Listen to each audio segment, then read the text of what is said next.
love to get you on a slow boat to China, all to myself alone.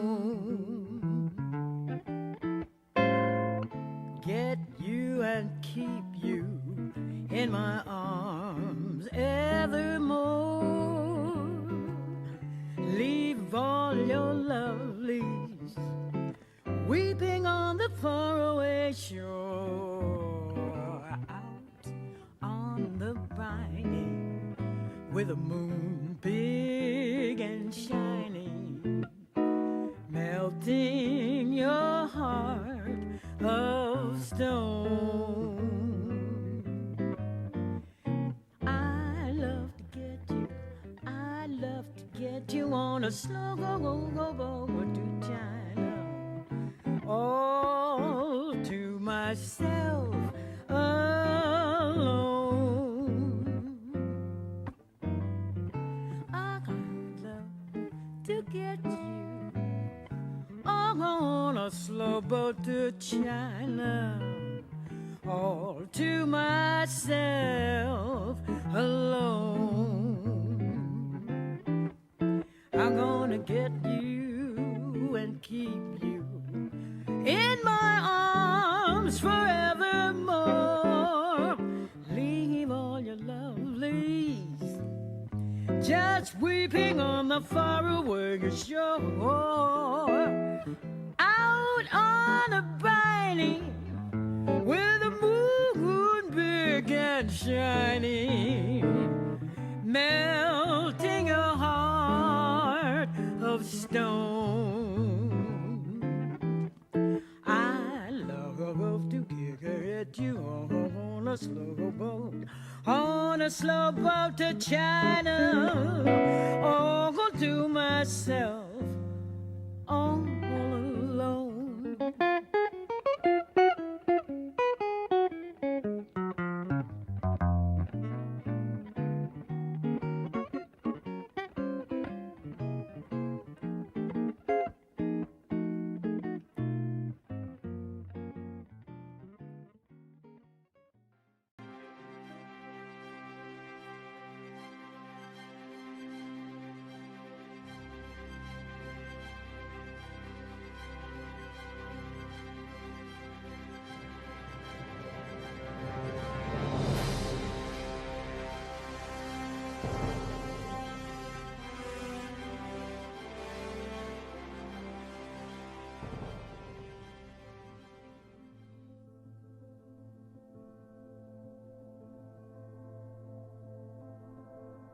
Half a league, half a league, half a league onward, all in the valley of death rode the 600.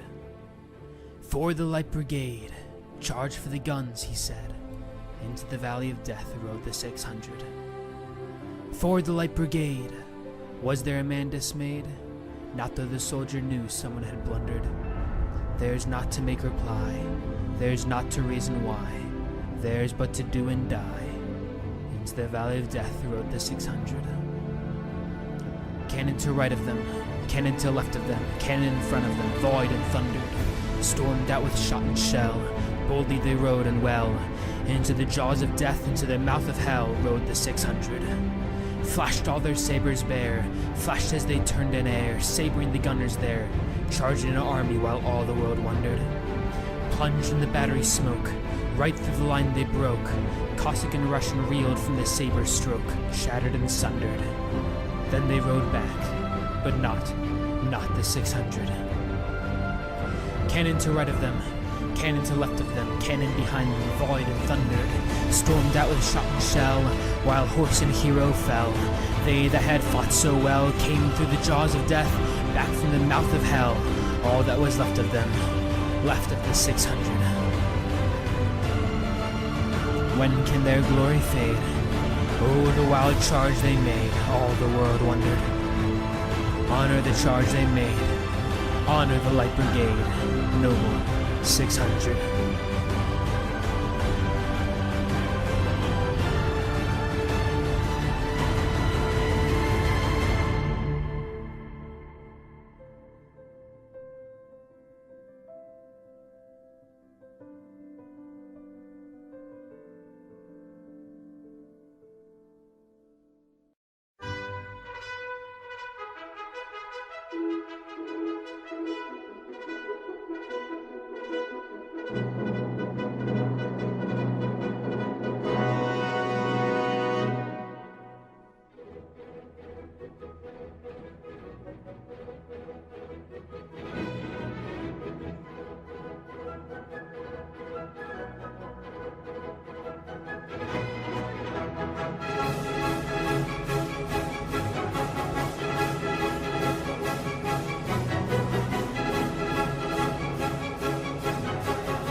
To the heavens, but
The newspapers slant the news, obviously, they always have done, and they've got this kind of mixed-up picture of bare-breasted maidens round every tree, giving you the old love signs and things.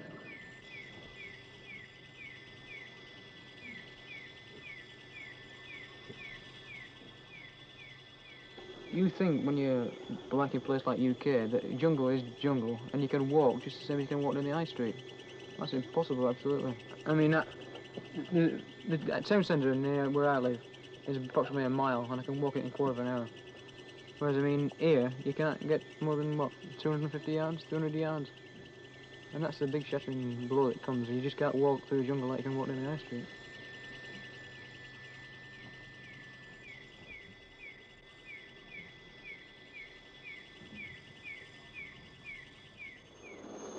Somewhere down there, a jungle patrol has signalled to base that it's almost out of food. The balloon, released by the men below, gives their exact position to the helicopter, which has flown out to resupply them.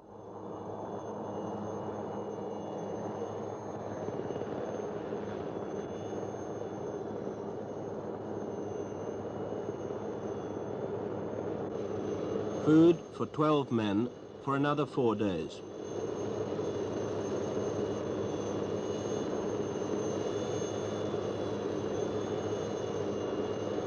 The patrol has made its way to that position in order to build a small fort, out of which they and others can make further patrols along the Indonesian border. By the time they've finished that food, they'll have cut a clearing big enough to land a helicopter.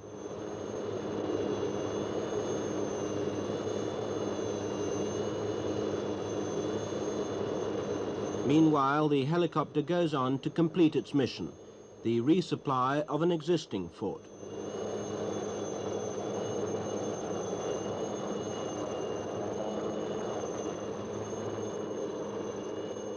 Because we couldn't work without helicopter pilots as it is. You get a sort of confidence by knowing that they're always there and they're willing to help us, and they won't say, oh, regulation so-and-so says I can't do it. They come in and they're told, you know, bad weather says, technically you can't take any mail into that location because the weather's bad, but they come in hugging the deck, right underneath the weather, zooms round, screeches to a halt and lands on about a 10-foot pad, drops a mail, smiles and nips off again. They'll do everything they can to help you. There's no doubt about it. The majority of them do that. The majority of them are really sterling blokes and chaps who I'd buy 6 pints a night if I met them in the pub in England. It's a pleasure to know them.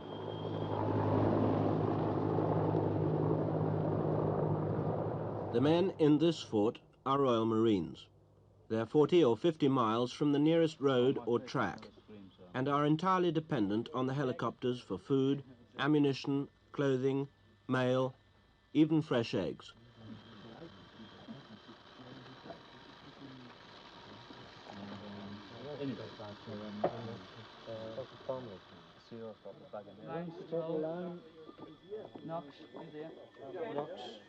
John Knox! Marine Giles. There's an old post office thing saying, someone wants a letter from you. Well, some of the lads out here say they've been here for 2 years, say, and they get a letter once every 3 months, so it means a lot. Marine Row. I think I hold the record at the moment because I've been writing to this girl, writing to her for 17 months. I was due to go home in 3 weeks' time, and I got a Dear John. In other words, well, I'm sorry that's your lot, mate. I've gone off with somebody else. It means a hell of a lot to get a letter from someone. You can sit down and practically read it off by heart. And you can't really say what it means unless you've actually done it yourself. Went down again, 6-1. Spurs are well down, aren't they, this year? Top of the league there? Chelsea at the moment. 17 points, they're 3 points clear. Charlton lost. Oh, Liverpool won in the rugby for change. Oh, they do for change in rugby.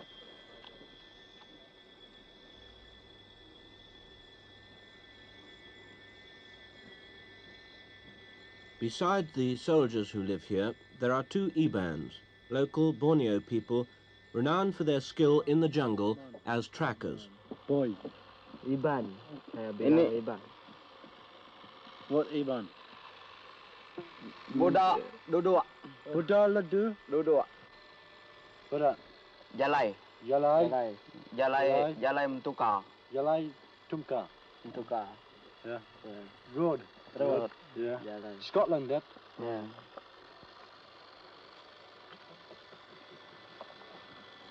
Tiger. You know? No, No, Beera by Tiger. Up place Scotland. This fort, about the size of a tennis court, is the home of 25 men. Each man builds his own rough bivouac, or grot, as they call them. The building materials are ground sheets, logs, old ration boxes and string. A good one is rainproof, and it rains almost every night. Apart from the twice-weekly helicopter, the only contact with the rest of the world is through the signaller. In the United States, a heavy fall was reported in the presidential election. President Johnson has won the seat of Westchester. The House of Commons is now awaiting the Queen's speech, in which the Honourable sent their proposal for the presentation of new Commons, which opened today. The commonest complaint, foot rot, caused by wearing wet jungle boots on patrol for days on end. This fort, and others like it, is very close to the Indonesian border. If the Indonesians do attack, it will be in some strength. See, all this colour is a great idea, but once it gets wet, it's not much cop because it just... Day and night, sentries are watching the surrounding jungle for an attack. It may never come, but if it does, it could be with less than 10 seconds warning. on there, but you better not. Just have a seat there and let's have a look at them. Most of the men here are either resting after their last patrol or preparing for their next one. The fort is their base. What's he's going to do with this? I've given him some tablets, dropped 2 of them into a bowl or a bucket. The task of these patrols is always the same, to seek out the IBT, the Indonesian border terrorist. Just soak your feet for about 10 minutes.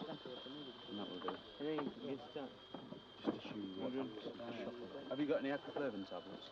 In your bag? Well, I'll have a look. If you have, get a piece of, cut a strip off a piece of bandage. Dilute the acroflavin tablets in water.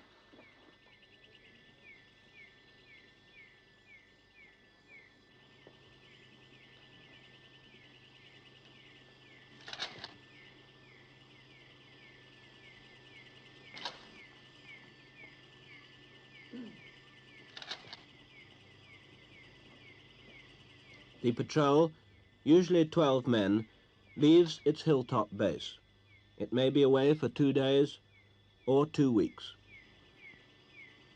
British troops have been fighting in the jungles of Southeast Asia for 15 years.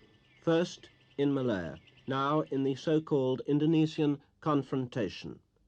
Indonesia's object is to overthrow the newly independent nation of Malaysia.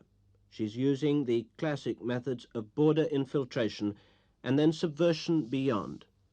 Indonesia has the 3rd largest communist party in the world. Once British troops are committed, their support involves a good deal more than the odd helicopter dropping rations.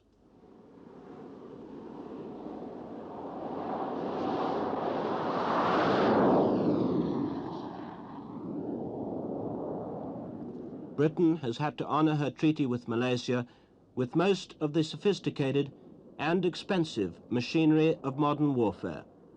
Indonesia has a fleet of Russian-built ships and squadrons of American and British-built aircraft. She hasn't used them yet, but the fact that she has them means we must have jets and anti-aircraft guns, helicopters and artillery, armoured cars and radar. To 1 round battery fire. Fire!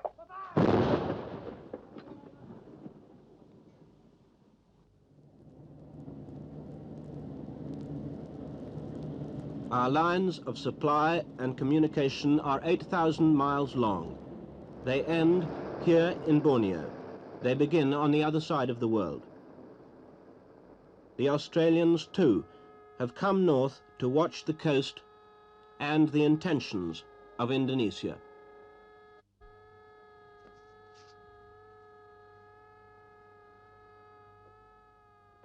We are committed to fighting a purely defensive campaign. To the frustration of many of the troops, we operate only on our side of the border. Much of the initiative must therefore be with the Indonesians. This film was made at the northern end of a border which stretches for 1,000 jungle miles. This region of swamp, jungle and rivers is manned by men of 40 Commando Royal Marines and 79 Battery Royal Artillery. Every 5 or 6 weeks, the particular company manning the forward border positions is relieved by another company.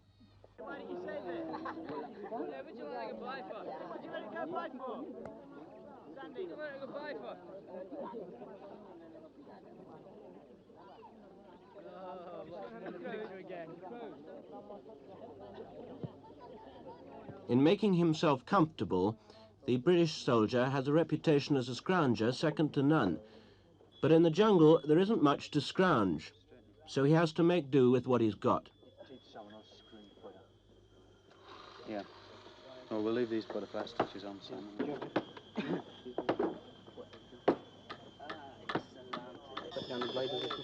The dog is not a pet. He's used on patrols as a tracker.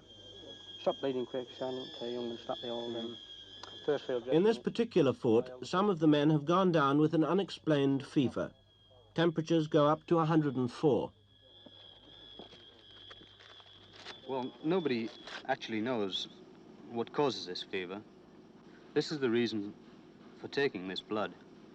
The only thing we can do is send samples for testing.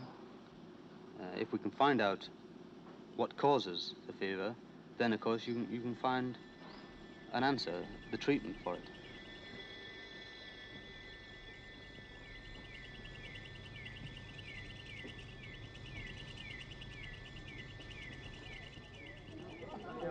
The first maxim of any anti-terrorist campaign is to win and hold the friendship of the local people. Out here, that usually means losing to them at football.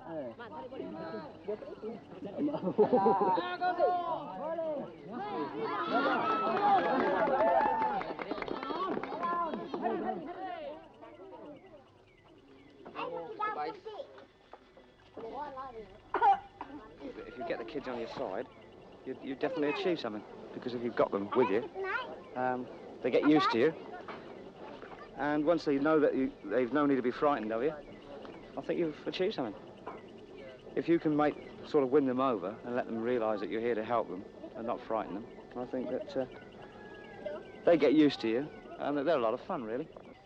They definitely know whose side they're on and whose side they don't want to be on. Really, it's a battle in itself with the civilians, I think. I think it's a battle in itself. And as far as the Indonesians are concerned, well, I mean, I don't honestly know how they feel about it, but they seem to show to us that they'd much prefer to have us here than they would the Indonesians. 20 miles forward of the medicine and football, the other side of the war is a silent business of watching the Indonesian bank of a river from a secret observation post. Somewhere on the other side are rumoured to be at least 500 well-armed troops. Well, they're building up to something. I think that's what it looks like. It's been so quiet for the last couple of months. And there's definitely something going on with shots in the night, trees being chopped down, etc.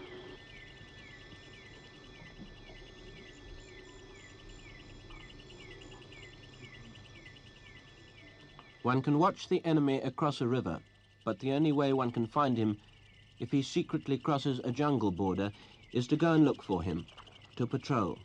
No one can move through the jungle without leaving tracks. It's the particular job of the patrol's 2 leading scouts to search for these tracks.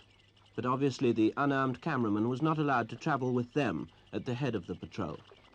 The patrol moves slowly, each man keeping at least 10 yards behind the man in front. The greatest and constant danger is ambush. The Indonesians know that patrols are looking for them. They could be lying in wait. All the time I'm thinking about, if we get ambushed, what do we do? Will we go left? Will we go right? That's a good ambush position up there. I'll have to watch that as I'm going along. And my mind's ticking over all the time exactly what we would do. If we were attacked, exactly what we would do what. On a 3-day patrol, it really... my mind's never still, really. This business of tension on patrolling builds up because of the closeness and the denseness of the jungle, which you feel is all round you. Visibility is very seldom more than about 10 or 20 yards in the jungle.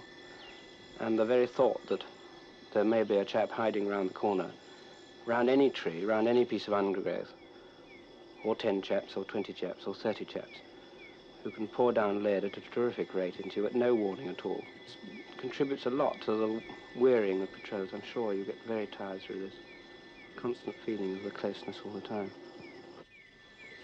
Trouble is that many places around here you can hide. I mean, you can hide anywhere around here. You could go past them, never see them, and notice them. There you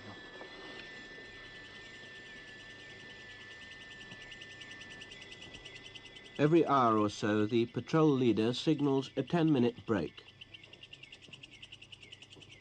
In the course of an hour, the patrol can travel, if the going is not too bad, maybe half a mile. And a man can lose a pint of sweat.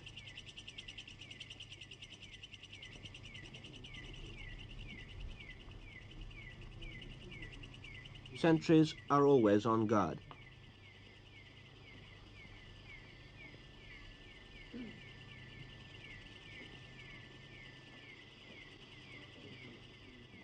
This is the time for getting rid of leeches. A cigarette is best. One should never try to pull a leech off, for its head will break away and stay embedded in the skin, and it will inevitably fester. A leech secretes a fluid which prevents blood from clotting, so the sore goes on oozing for hours.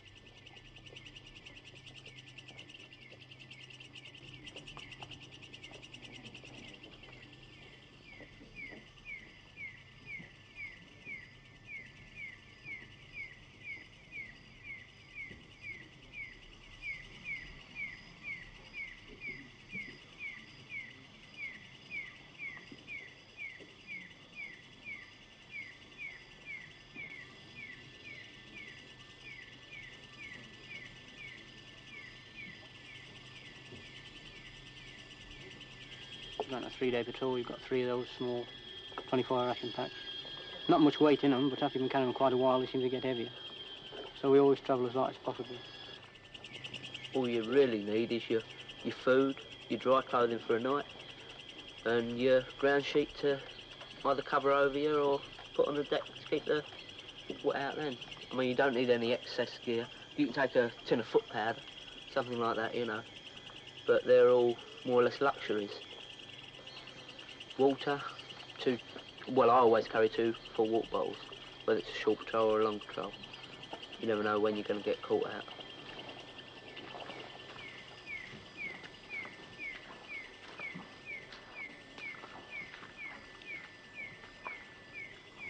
The jungle boot will last, if you're lucky, 2 days or 3 days on patrol. It doesn't drain, and this keeps your feet wet. You're walking in a puddle of water the whole time, your feet go rotten. It seems such a basic element of kit for going into the jungle. But we've been operating in the jungle for many, many years now, and one would have thought that a decent jungle boot would have come out of all this.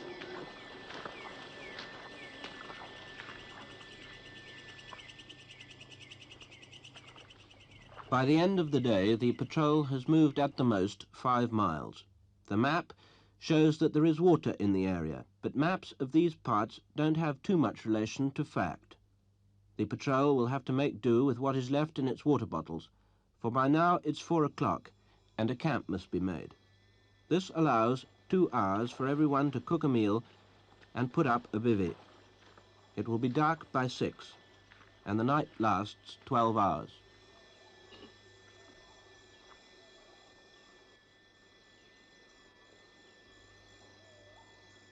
There are always sentries.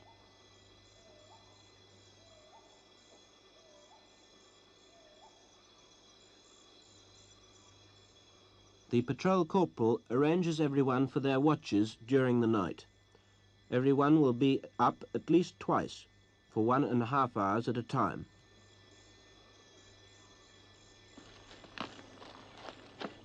In the dusk, the jungle crickets, thousands of them, are almost deafening. The signaller gets his aerial as high as possible.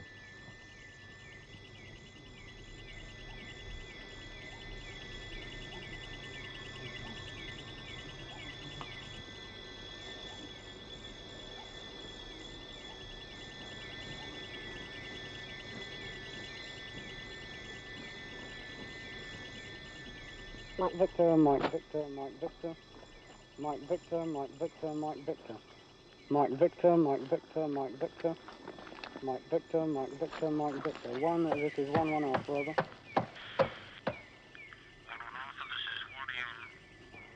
The cookers run on tablets of solid fuel.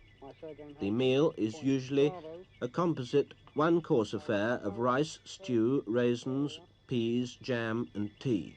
The tea is served separately. Proceeding to Point Charlie. Proceeding to Point... We generally carry a spare set of dry clothing and dry socks, so at night we can strip the wet stuff off and just hang it up the way we like. Build your bivvy as waterproof as possible and off the ground if possible, because it rains, you're going to get wet if you're on the deck anyway.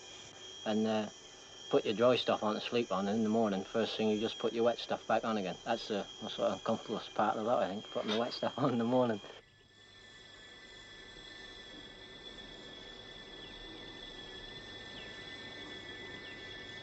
Dusk has always been a time for sneak attacks. The enemy can withdraw under cover of darkness. On every patrol and at all the forts along the border, everyone stands guard with loaded weapons. For the next 12 hours there'll be no lights and no talking, just sleep and guards. I think the real danger lies at night. The Indonesians don't like attacking by day. Even at night time, when they do attack, they nearly always attack between 10 o'clock at night and, say, 2 o'clock in the morning. They never really attack when they're an awful long way from the border, because as soon as they attack at night, they like to get away. They usually attack on a moonlit night as well. They attack, they come in, fire a quick burst of shot, and they then open a quick engagement, usually beaten off, and back over the border they go as quickly as their little legs will carry them. That is really what in my own mind, really the real danger of it. Somebody creeping up on you at night. I certainly wouldn't like it. I certainly wouldn't like it.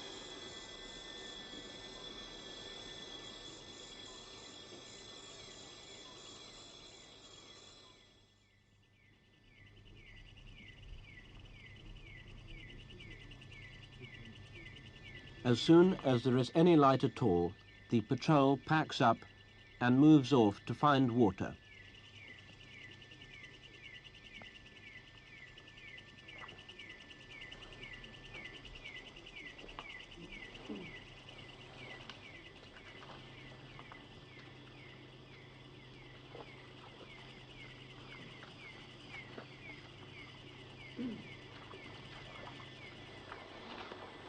In the gloom of a small valley, they find their water. The leader signals for the machine gunner to take guard while the patrol fills its water bottles and cooks a meal.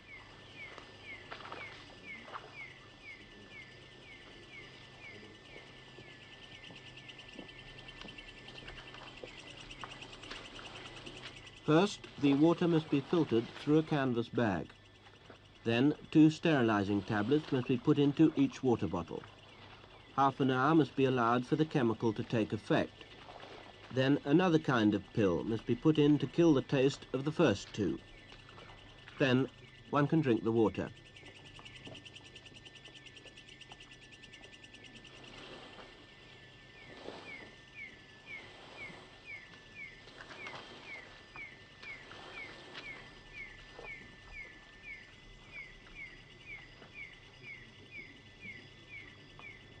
As soon as the morning mist has lifted out of the jungle, the helicopters are on their way to resupply the forts.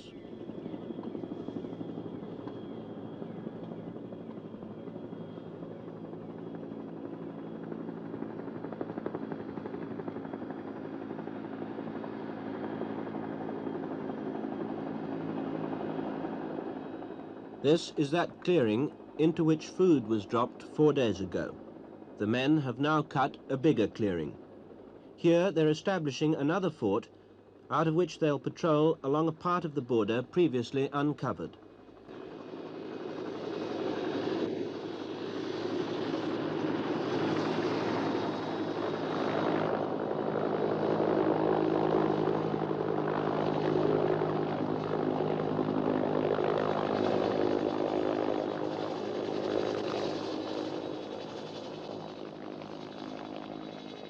Besides wire, nails, saws, ammunition and food, the helicopter has brought in an officer to discuss the future plans for this new patrol base. He has 10 minutes before the helicopter flies back to talk to the patrol leader. This river is the most, Sulak is the most extraordinary river. It's hidden completely. I was 20 yards away from it the other day and I never saw it. And we are exactly there. So we're right on Donut? Yeah, we're right on Donut now. Good. Is there any sign of movement at all along this train? No, there isn't. There the other night at about 2:30, there was a succession of shots. It was, no, the night before last, at 2:30, a succession of shots. This was yes, it was from the west. Yeah. In fact, we were then just here. It was here, somewhere between Sulak. Yeah. Now, I think it wasn't any of our people. I'm pretty sure it was hunting.